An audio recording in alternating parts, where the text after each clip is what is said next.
Hello, this is Junior Brown and I'm demonstrating my new creation, the pedal Git Steel. A lot of you are familiar with the original design of the Git Steel, which is guitar and steel combination without pedals.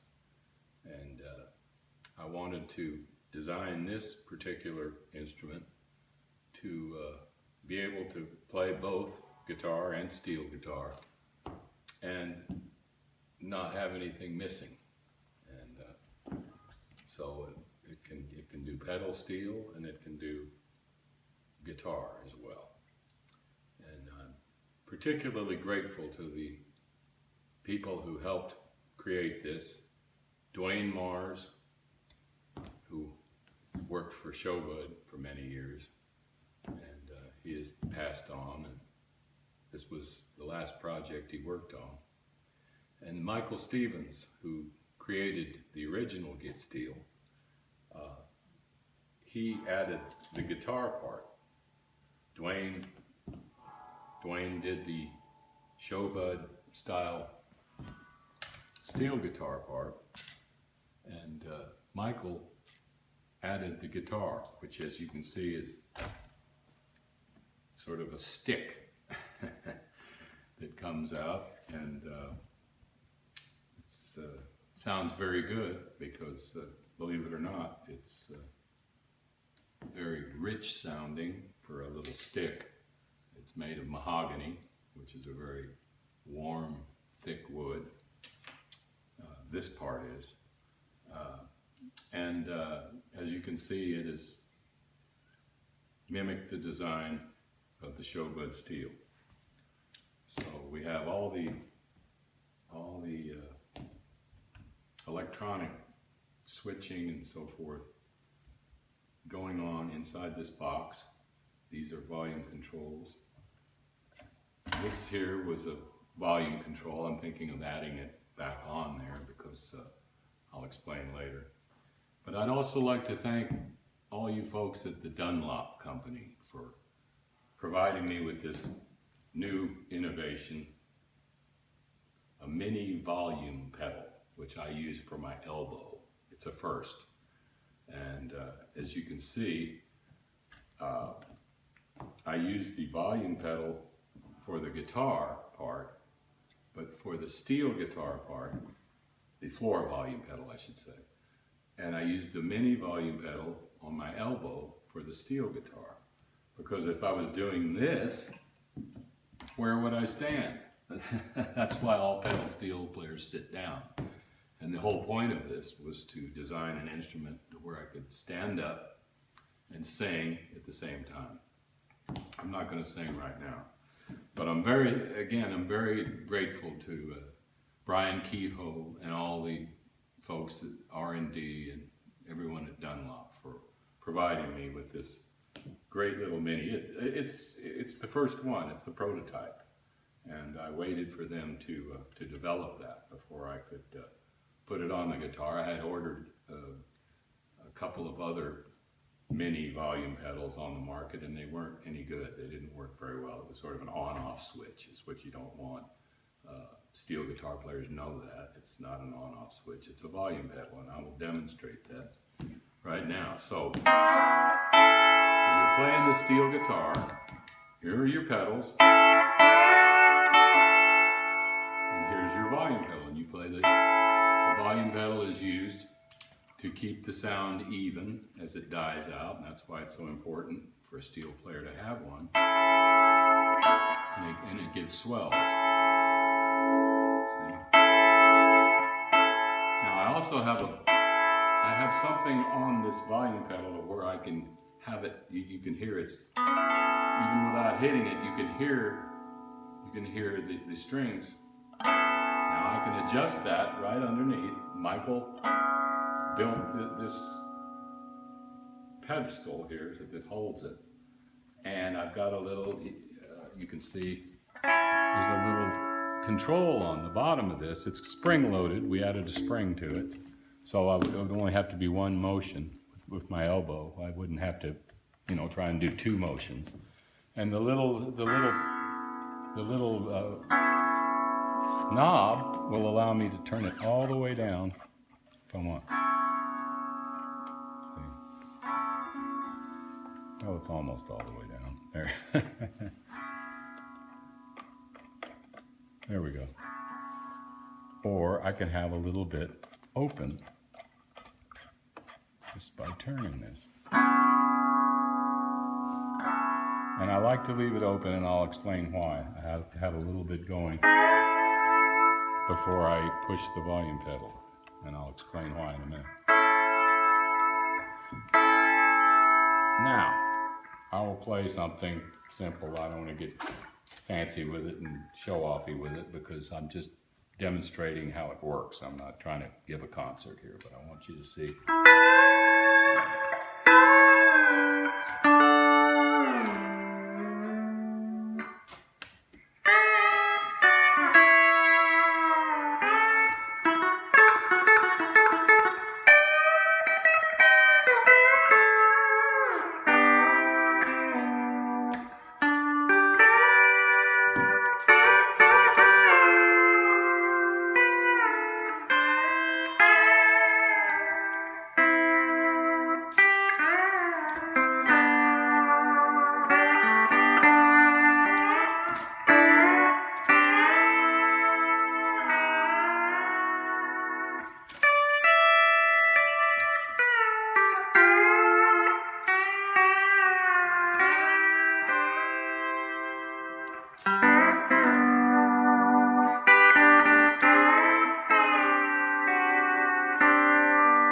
This is why I like to leave a little bit on. It's sort of one of the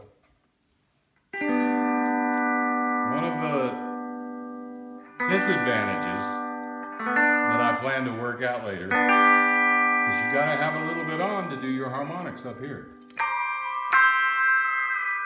See, you want a little bit on, because if you don't, it'll just be silent. You gotta take your hand off the volume pedal for a second.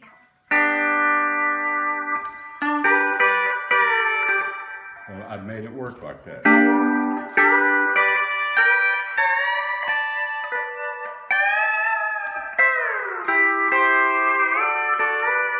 Okay, so now I'm playing along, and just like always when I'm singing along one of my songs, I play a little bit on the steel, and then I go to the guitar. Flip the switch, boom. Or you could play it Thumbs Carlisle style. And I'll go down to the volume pedal on the floor for the guitar. I can play it like Thumbs Carlisle.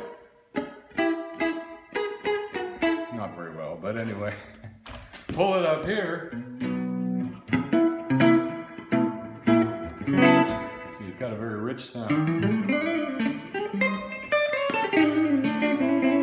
It's like very much like a big Gibson jazz guitar, you know, if you want that sound. Got a little toggle switch down here for my pickups, and I get a treble kind of. So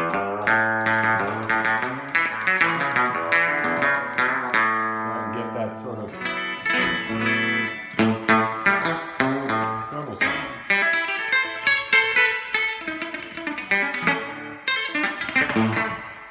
And then back down. I haven't learned how to do it very quickly yet, like the other Guit-Steel, but. On this one.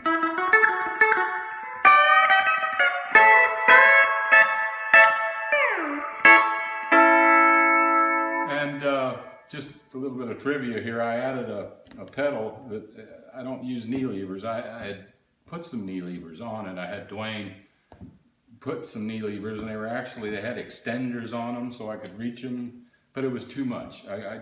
It was too limiting, so one by one I took them all off. And just opted to not use the knee levers, and I added one pedal, the E-raise. You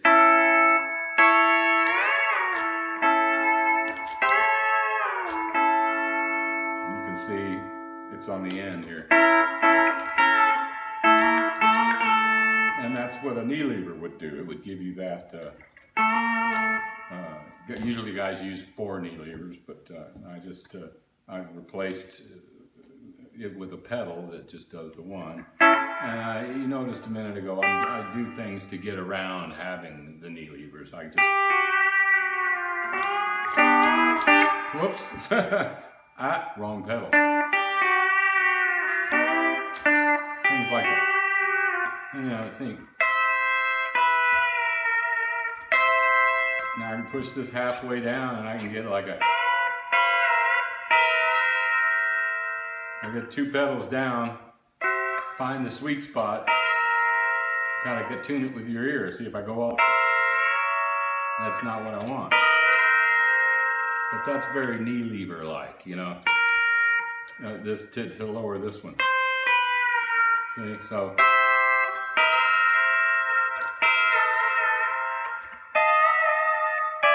You ever heard that song "Green Snakes on the Ceiling"? Well, that's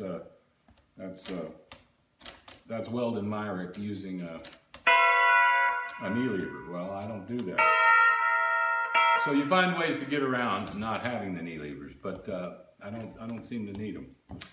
Let's see what else. So that's basically it.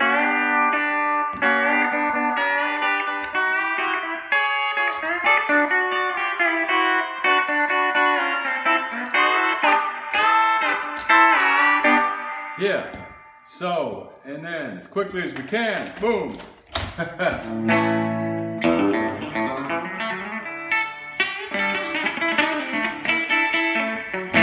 So that's it. That's how it works. And as I said earlier, I'd explained why that I'm going to put another volume pot right in here, a volume control. So I can have some control over, I won't have to, see what I mean? I won't have to reach down here and have it open. There I go. Flip the switch. I won't have to, I'll be able to control, I'll have more control as far as what stays open, as far as the volume goes.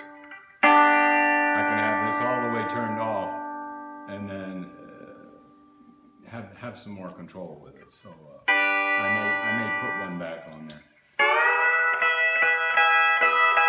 So that's basically it. It's a very unique instrument, as the original Git Steel is, and it's very beautiful. I mean, if you can see the traditional old 60s type Showbud paint job on there, and Michael did the same thing. We used the same binding here. You can see how he used the same binding to match it up. And we've got a tremolo on here. That's the only one we could find. We didn't want to have to route through this small stick. There's not a lot of strength left if you route out and put a tremolo bar in there with the springs and everything. So we actually found one out of England that doesn't require that. It's if you can,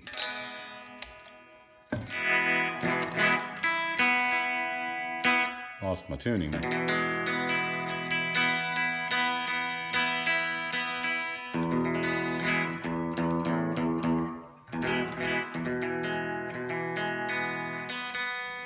Come on, B string. There we go. Something like that. And you can use it. You can just put your fingers underneath. So you get that surfer stuff. So I've got all the bells and whistles I need. These volume control and tone control are the same that comes on a Fender Jaguar or a Jazzmaster. We borrowed that idea and used the same, there's your tone, and this is volume. So it's very convenient to have them just inlaid into the box like that. As for the switching is all done in the chords. I want to thank Matt Tapp from Saber Cable, and he makes these cables specially for me. Very kind of him to do that. And you'll notice it's a very complicated system. That's all the switching basically is done this way. I mean, I've got a switch that switches them here, but to select which neck you want. But if you look at these plugs, there are, see if I can show you here. You see there's another, it's a little bit different style plug. It has a switching mechanism on the plug itself. And you notice it goes into the amp. I'm using 2 inputs, one for guitar and one for steel. And it's just very complicated as far as how that works. But it works for me, and I'm very happy to have it. And again, thank you to everyone at Dunlop and all the other folks who made this possible. And I'll see you down the road, okay? Junior Brown signing off.